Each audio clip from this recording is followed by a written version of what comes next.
Bienvenidos a Lecciones de Vida, el espacio donde cada día repasamos y estudiamos la palabra de nuestro Señor. Bien, recuerde que llegamos a ustedes gracias a la bendición de Dios y con el apoyo de nuestros hermanos de la Iglesia Adventista del Séptimo Día. En la dirección general está nuestra hermana y amiga Andreina Muñoz. En el control técnico, nuestro amigo y hermano Alan Tobar, y quien les habla, Dani Zambrano. Bienvenidos a Lecciones de Vida, somos Vida 104.1 FM. Es un gusto saludarles en este día, es un gusto el volver a encontrarnos y volver a compartir el estudio de la palabra de nuestro Señor. Estamos ubicados en nuestra lección número 12, la lección que nos ocupa durante esta semana, la cual lleva como título Amor y Justicia, los dos mandamientos más importantes. Versículo de memoria: si alguno dice yo amo a Dios, pero odia a su hermano, es mentiroso, pues el que no ama a su hermano a quien ha visto, ¿cómo puede amar a Dios a quien no ha visto? Primera de Juan 4, versículo número 20.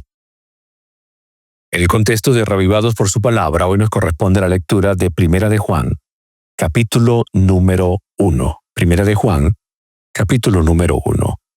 Bien, mis queridos amigos y hermanos, vamos a orar allí donde estás. Te pido que por favor tengamos esa actitud de reverencia para comunicarnos con el trono de la gracia. Querido Señor que estás en los cielos, estamos agradecidos a ti, Padre Celestial, por tu amor, tu bondad y tu misericordia para con cada uno de nosotros. Pedimos, Señor eterno, tu bendición. Pedimos tu dirección. Y al estudiar tu palabra, te pedimos que tu Santo Espíritu nos asistas y seas tú hablando a nuestras vidas. Perdona nuestros pecados, lo pedimos en el santo nombre de Cristo Jesús, nuestro Señor y nuestro Salvador. Amén y amén. Cristo vino para dar al mundo un ejemplo de lo que podría ser la humanidad perfecta unida con la divinidad. Presentó al mundo una nueva fase de la grandeza cuando exhibió su misericordia, compasión y amor. Dio a los hombres una nueva interpretación de Dios. Como cabeza de la humanidad, enseñó a los hombres lecciones en la ciencia del gobierno divino, por las cuales reveló la rectitud de la reconciliación, de la misericordia y la justicia. La reconciliación de la misericordia y la justicia no implicaban ninguna transigencia con el pecado. Vuelvo a repetirlo. La reconciliación de la misericordia y la justicia no implicaban ninguna transigencia con el pecado ni ignorar ninguna demanda de la justicia, sino que, dando su lugar debido a cada atributo divino, se podía ejercer la misericordia en el castigo del hombre pecaminoso e impenitente sin destruir la clemencia de la reconciliación ni perder su carácter compasivo. Y la injusticia se podía ejercer al perdonar al transgresor arrepentido sin violar su integridad. Ahora, fíjense lo que nos está diciendo esta cita. Dios te ama, Cristo muestra el camino del amor, Cristo muestra el camino que nosotros debemos de transitar para estar en unidad perfecta con la voluntad del Señor. Cristo entonces nos muestra una nueva interpretación de Dios. Los hombres creían que podían hacer obras para alcanzar la salvación. Algunos pensaban que no tenían que manifestar amor al prójimo, que con solamente amar a Dios era más que suficiente, o decir que amaban a Dios. Pero el Señor entonces nos enseña cuál es la gran lección. La gran lección es, apreciados hermanos, que Dios ama la justicia. Entonces, cuando Dios ama la justicia, estamos hablando de que Dios ama la rectitud, Dios ama la misericordia, Dios ama la reconciliación, Dios ama el hecho de que usted se separe y no tenga transigencia con el pecado.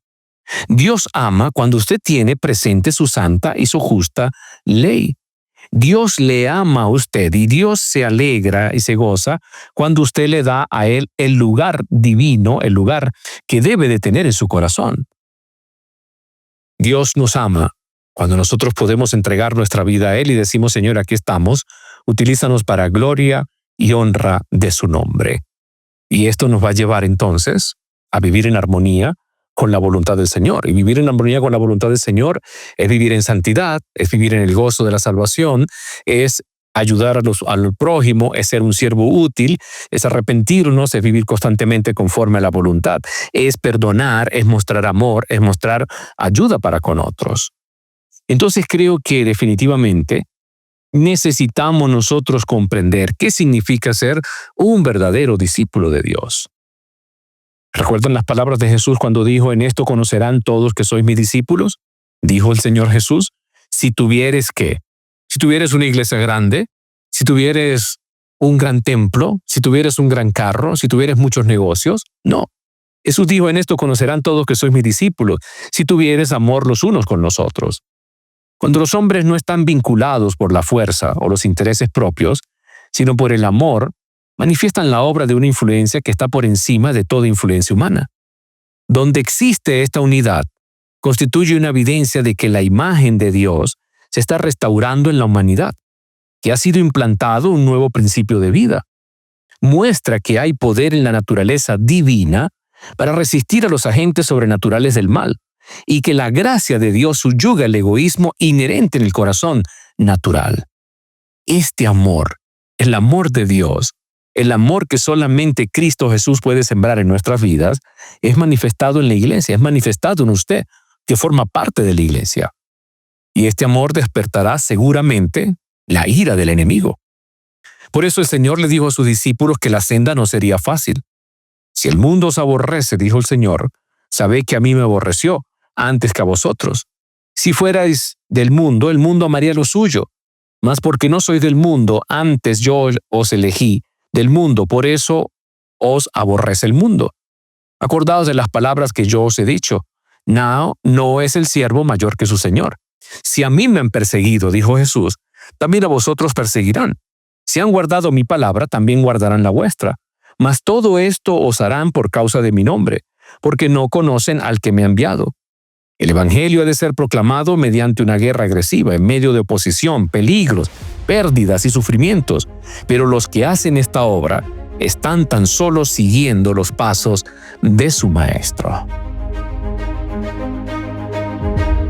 La palabra del Señor nos dice en el Salmo 33, versículo número 5, lo siguiente: Él ama justicia y juicio. De la misericordia de Dios está llena toda la tierra. Y el libro de Isaías, capítulo número 61, Isaías 61, el versículo número 8, dice lo siguiente. Vamos a leerlo. Dice allí, porque yo soy Jehová, el amante del derecho, aborrecedor del latrocinio para holocaustos, por tanto afirmaré en verdad su obra y haré con ellos pacto perpetuo. Las Escrituras definitivamente entonces declaran que Dios ama la justicia y odia el mal. Y ya vimos estos dos ejemplos de la palabra del Señor, lo que despierta entonces en él una justa indignación en favor de toda víctima de la injusticia. Y ya hemos visto que a lo largo del Antiguo Testamento y del Nuevo Testamento, Dios muestra constantemente su amor y cuidado por los oprimidos, al tiempo que expresa su justa ira contra los victimarios y opresores. Vamos a detenernos por un momento en un salmo muy interesante. No vamos a leer todos los textos, pero vamos a ubicarnos en el Salmo 82 y vamos a ubicarnos en los textos 1 hasta el 8. Salmo 82. Vamos a leer los versículos número 1 hasta el 8. Vamos a analizar un poco este salmo para que veamos entonces la justicia de Dios. Recuerde, el Salmo 82 es un salmo de Asaf. Él es el autor. Asaf fue probablemente el cantor y músico de la era de David y Salomón. Y Asaf entonces escribe este salmo donde habla que Dios convoca a los jueces. El gran juez convoca a los jueces. No muestra así muchas palabras de gran elocuencia, pero sí nos habla de una verdad. Si tú dices ser un hijo de Dios, si tú dices servir al Señor, ¿cómo estás actuando con tu prójimo? ¿Qué estás mostrando al mundo? Leamos entonces el Salmo 82 y vamos a leer los versículos número 1 hasta el 8. Dice, Dios está en la reunión de los dioses. En medio de los dioses juzga. ¿Hasta cuándo juzgaréis injustamente y aceptaréis las personas de los impíos? Defended al débil y al huérfano. Haced justicia al afligido y al menesteroso. Librad al afligido y al necesitado. Libradlo de mano de los impíos. No saben, no entienden, andan en tinieblas. Tiemblan todos los cimientos de la tierra. Yo dije, vosotros sois dioses y todos vosotros hijos del Altísimo, pero como hombres moriréis, y como cualquiera de los príncipes caeréis. Levántate, oh Dios, juzga la tierra, porque tú heredarás todas las naciones. Y creo que es claro que aquí Dios no le está hablando a ningunos dioses, porque entonces tendríamos muchos dioses y Él es el único Dios. Ahora, es interesante que Dios entonces a los jueces, a los que les ha dado autoridad, fíjense cómo los identifica. Los identifica en una posición privilegiada. Y Dios entonces dice que Él está en armonía allí, ¿no? Que Él está, en la reunión de los dioses. En medio de los dioses Él juzga. Y hace una pregunta interesante. ¿Hasta cuándo juzgaréis injustamente y aceptaréis las personas de los impíos? Que Dios esté en medio de estos jueces, de estos dioses, es para evaluar su juicio y para traer juicio en medio de ellos. Y allí entonces, apreciados hermanos, estamos hablando que Dios está juzgando a aquellos que también tienen la función de juzgar. Dios está juzgando a aquellos que entonces dicen ser los siervos del Señor. Dios está juzgando a aquellos que dicen tener autoridad o que Dios les ha dado autoridad. Martín Lutero decía que el Salmo 82, versículos 1 y 6, establece y limita las autoridades de los príncipes. La establece porque es Dios quien nombra las autoridades. Él es quien los llama dioses, con D pequeña. Limita su autoridad porque son responsables ante Él, como lo expresa el salmista. Interesante esta afirmación, ¿por qué? Porque nos está diciendo que entonces todas las personas que tienen autoridad aquí son dadas por Dios. Ellos tienen que rendir cuenta de lo que están haciendo. Un autor cristiano de apellido Horne decía, los jueces terrenales son el nombramiento de Dios. Todos los magistrados actúan en su nombre y en virtud de su comisión. Él está presente de manera invisible en sus asambleas y supervisa sus procedimientos. Recibe apelaciones de sus decisiones erróneas. Un día Él volverá a escuchar todas las causas en su propio tribunal y revocará toda sentencia inicua ante la gran congregación de hombres y ángeles. Entonces, qué interesante es, apreciados hermanos, que podemos nosotros leer aquí que Dios reúne entonces a todos los dioses, a todos los jueces, a todas las autoridades y les dice, ¿hasta cuándo ustedes juzgarán con injusticia y tratarán como inocentes a los impíos? ¿Hasta cuándo ustedes juzgarán injustamente? Y creo definitivamente, apreciados hermanos, que es un llamado de atención. No solamente a los que tienen cargo de autoridad, sino también un llamado de atención a nosotros que decimos servir al Señor y decimos amar a Dios. Si usted ama al Señor, insisto en esto, usted debería de vivir en función de esa realidad en su vida. Entonces, al convocar esta asamblea de jueces, Dios no lo hizo para felicitarlos ni honrarlos. Lo hizo para confrontarlos por juzgar injustamente y por ser parciales con los impíos. Y esta confrontación muestra que Dios mismo es el juez de la Corte Suprema. Los hombres, creyéndose superiores, se han equivocado y en lugar de mostrar respeto a las personas que lo necesitan, más bien ayudan a los impíos. Y si logran entonces agradarles y si logran entonces beneficiarles, a pesar de la injusticia que pueden estar haciendo, pues lo hacen. Ahora, ¿representa y expresa a Dios un juez corrupto, un juez torcido, injusto? No. ¿Representa a Dios o el accionar de Dios un hombre que se deja corromper, un hombre que actúa en función de pisar y pisotear a las personas? No. Y creo, apreciados hermanos, que aquí Asaf nos está diciendo que un día el Señor se ha de levantar y va a condenar todas las acciones de los hombres. Recuerde, ya lo está haciendo, estamos en el juicio investigador. Y si usted decide por Cristo Jesús, su vida será revisada para ver si somos dignos del reino de los cielos. Pero los impíos pareciera como que no les importara y Dios también un día se levantará y les juzgará por sus decisiones. Y sus decisiones erradas traerán frutos a su vida. Si usted decide por Cristo, fruto eterno. Pero si decide rechazar al Señor, pues fruto de pérdida eterna. Los versículos 3 y 4 del Salmo 82 dicen lo siguiente: defended al débil y al huérfano. Eso lo ordena Dios a los jueces injustos. Defended al débil y al huérfano. Hace justicia al afligido y al menesteroso.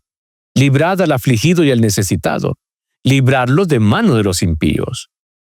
Fíjense que la instrucción de Dios a los jueces de esta tierra es que cumplan con su deber de defender a los que a menudo son tratados injustamente. En la época de Asaf, El débil y el huérfano era a menudo objeto de un trato injusto. Era trabajo de los jueces defenderlo y hacer justicia al afligido y al menesteroso. Ustedes, dice el Señor, los jueces son sus protectores naturales bajo mi autoridad. Y ellos están siendo oprimidos, castiguen a sus opresores, por más ricos o poderosos que sean, hagan justicia. Y estos 3 versículos apenas que hemos leído, pues nos muestran que todo el Salmo, todos aquellos que tienen autoridad, deben de dar cuenta de su investidura. Deben de actuar en función de la autoridad que se les dio. Deben de actuar en función de la voluntad del juez de los jueces. El Señor también dice allí, ¿no? Liberarlos de manos impíos. Liberarlos de manos de los impíos. Y una de las características de los impíos es que se aprovechan del afligido y menesteroso. Era el deber divinamente dirigido de los jueces liberar los vulnerables de quienes los oprimían. La ley, apreciados hermanos, ha sido con demasiada frecuencia un instrumento de venganza en manos de hombres sin escrúpulos. Un instrumento tan mortífero como el veneno o la daga. Y es el juez quien debe de prevenir tal villanía. Estamos hablando de las leyes de los hombres. El rey Josafat, por ejemplo, de Judá, dio instrucciones sabias similares a los jueces en 2 de Crónicas 19, 6 al 7. Cuando les dijo a los jueces, mirad lo que hacéis, porque no juzgáis en lugar de hombres, sino en lugar de Jehová, el cual está con vosotros cuando juzgáis.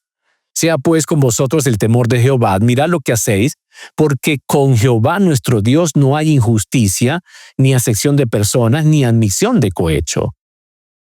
Ahora yo le pregunto, ¿cómo actuamos nosotros? ¿Actuamos en justicia? ¿Actuamos en amor? ¿Mostramos el amor de Dios en todo lo que hacemos? ¿Nuestros actos llevan justicia? ¿Llevan misericordia? Se dice, mis queridos amigos, que Francisco I de Francia, que cuando una mujer se arrodilló ante él para suplicarle justicia, él ordenó que se levantara porque dijo él, mujer, justicia es lo que te debo, y justicia tendrás. Si me suplicas algo, que sea misericordia. Versículo 5 del Salmo 82. No saben, no entienden, andan en tinieblas, tiemblan todos los cimientos de la tierra. Y Dios aquí en este solo texto expone la debilidad de los jueces injustos. Esto debería entenderse mejor como una referencia a los mismos jueces injustos. A pesar de su alto prestigio y su alta opinión de sí mismo, a menudo son ignorantes y sobreestiman fácilmente su propia comprensión. Ellos no saben, es decir, la verdad y el derecho de la causa ni el deber de su lugar. A menudo se dice en las Escrituras que los hombres no saben ni conocen lo que no aman y practican. Adam Clare, un autor cristiano, tenía una opinión mucho mejor de los jueces de su propio tiempo, en 1822, pero entendía la aplicación a los jueces en los días de Asaph. Y él decía, son ignorantes y no desean ser instruidos. No aprenderán, no pueden enseñar. Feliz Inglaterra, decía él, qué diferente de Judá en los días de Josafat. Todos sus jueces son eruditos, justos e imparciales. Nunca hombres más importantes en su profesión dignificaron tanto una tierra o un país. Creo que las palabras de Clark no pudiéramos aplicarla para este tiempo. Y fíjense que cuando los jueces andan en tinieblas, vea lo que dice el versículo número 5, vamos a volver a recordarlo en la parte final. No saben, no entienden, andan en tinieblas, tiemblan todos los cimientos de la tierra. ¿Qué significa eso? Cuando los jueces andan en tinieblas, de su orgullo arrogante, la vida de la gente común es incierta e inestable, como si el suelo que debería ser firme bajo sus pies temblara. Alguien mencionó 3 peligros sobre los gobiernos que se olvidan de Dios. Ignorancia, no saben, acción inecta, es decir, andan en tinieblas, la sociedad es sacudida, tiemblan todos los cimientos de la tierra. Cuando los campesinos son azotados con impunidad, cuando los pobres son oprimidos sin impunidad, cuando hay injusticia en un país, ¿qué nos queda? Pues definitivamente nos queda el Señor. Y Dios es el único que puede garantizar la justicia. Dios es el único que puede garantizar que todo se haga de manera equilibrada y de manera correcta.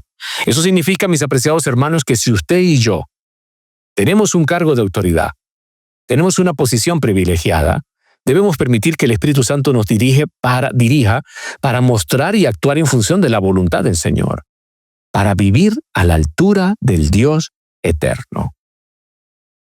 Creo que es para reflexionar. Estos jueces humanos ocuparon un lugar como si fueran dioses, es decir, se colocaron por encima de otras personas. tenían la oportunidad y la autoridad de cambiar la vida de las personas con una palabra, o a veces incluso de poner fin a una vida. Cuando nosotros leemos Juan, capítulo número 10, versículos 34 y 39, allí podemos ver lo que dice Jesús. No está escrito en vuestra ley, yo dije, dioses sois. Si llamo dioses a aquellos a quienes vino la palabra de Dios, y la escritura no puede ser quebrantada, dice Jesús, al que el Padre santificó y envió al mundo, vosotros decís, tú blasfemas porque dices, hijo de Dios soy. Si no hago las obras de mi Padre, no me creéis. Mas si las hago, aunque no me creáis a mí, crea las obras, para que me conozcáis y creáis que el Padre está en mí y yo en el Padre. Procuraron entonces volver a prenderle para matarle, ¿no? Pero él se escapó de sus manos. Y fíjense que allí Jesús está hablando con los líderes religiosos de su época y los está acusando de que ellos decían actuar de manera correcta, pero estaban viviendo en pecado. Ellos creían ser los mejores, pero estaban fuera de la voluntad del Señor. Y así, preciados hermanos, podemos ver muchísimos textos en la palabra del Señor donde aquellos que tienen autoridad actúan fuera de la voluntad de Dios. Y nosotros, que somos sus hijos, nosotros que decimos conocer su verdad, nosotros que vivimos conforme a su voluntad, nosotros que decimos ser hijos del Dios eterno, ¿cómo estamos actuando? ¿Cómo estamos nosotros cumpliendo la voluntad del Señor? Por eso, ¿no? Al final, Asaf pide al Señor y le dice, levántate, oh Dios, juzga la tierra, porque tú heredarás todas las naciones. Asaf cierra entonces el salmo con una súplica a Dios para que ocupe su lugar como el juez supremo. Y un día el Señor se levantará. Dios dirige todas las naciones. Dios gobierna este mundo. Dios rige este mundo. Que todavía el Señor derrama gracia y todavía el Señor permite que los hombres actúen en función de muchas cosas que ellos deciden. Dios lo respeta. ¿Saben por qué? Porque un día las acciones que hemos tomado darán su fruto y entonces allí veremos cuál fue la mejor decisión. Y no olvide, la mejor decisión sigue siendo hoy y seguirá siendo por Cristo Jesús. En esto conocerán entonces todos que sois mis discípulos, dijo Jesús, si tuvieses amor los unos con los otros. Creo que es un llamado urgente a nuestras vidas. Cuando no estamos unidos entonces, cuando no estamos vinculados al amor del Señor, sino que estamos unidos en nuestros propios intereses, creo que definitivamente vamos a actuar fuera de la voluntad del Señor. Ya hemos visto cómo Cristo vino a este mundo para dar ejemplo de lo que podría ser la humanidad perfecta unida con la divinidad. Ya hemos visto cómo el Señor presentó a este mundo un camino diferente, un camino en el cual si usted lo transita, va a vivir en función de la voluntad del Señor. Entonces, el puesto que ocupemos, el lugar donde estemos, deberíamos allí vivir en armonía con los designios del Señor. No olviden, nada ofende a Dios cuando nosotros, diciendo conocer la verdad, actuamos fuera de la verdad. Justicia y juicio son el cimiento de su trono. Y creo que nadie puede suponer que Dios ha dado a los hombres el poder para aplastar a otro, no. Él más bien nos capacita para que podamos servir a otros, para que podamos ayudar a otros. Él no aceptará el servicio de un hombre que dañe y pueda entonces hacer daño a otra persona. Mucho menos aceptará el servicio de alguien que diga ser hijo de Dios o ser cristiano y entonces actúa con egoísmo para no ayudar a su prójimo. Creo que es tiempo para que cada uno de nosotros nos examinemos, nos autoexaminemos y nos probemos a nosotros mismos. A ver si estamos en la fe.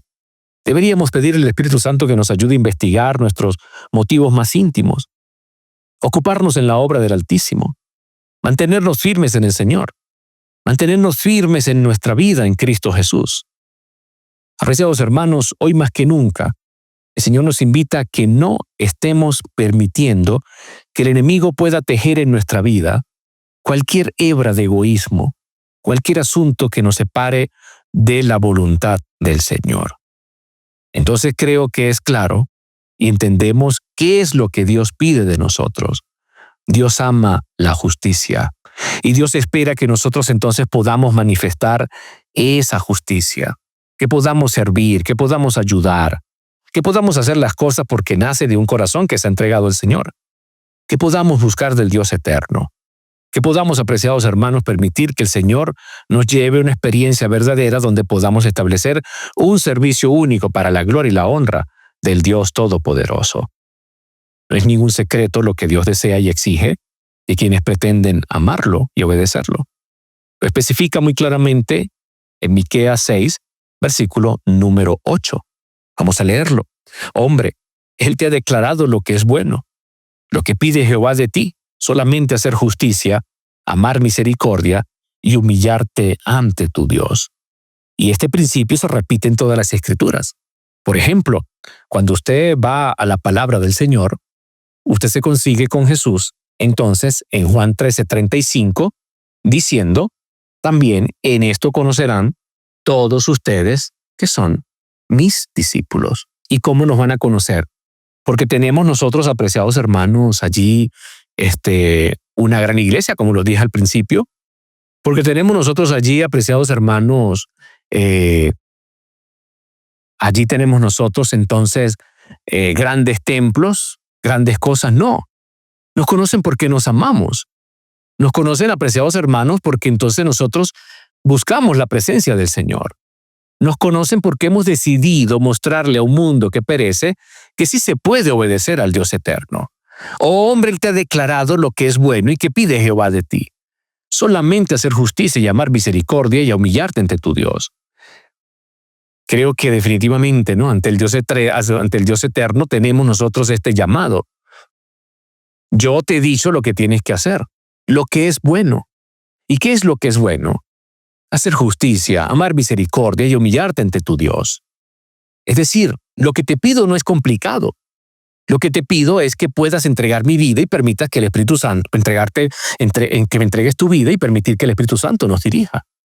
Hacer justicia es sencillamente actuar de manera justa y honrada con todos los demás. Tratarlos como nos gustaría ser tratados. Amar misericordia, no solo muestres misericordia, sino también ama al mostrarla. O a que tus acciones muestren que tú amas. Da a otros la misma medida de misericordia de que quieres recibir entonces de Dios. Y humillarte ante tu Dios. Allí el Señor nos dice, recuerda quién soy, tu Dios. Si tienes eso en mente, pues caminaremos humildemente delante del Dios Todopoderoso. En ningún momento Él nos aconseja que seamos orgullosos, que seamos vanidosos.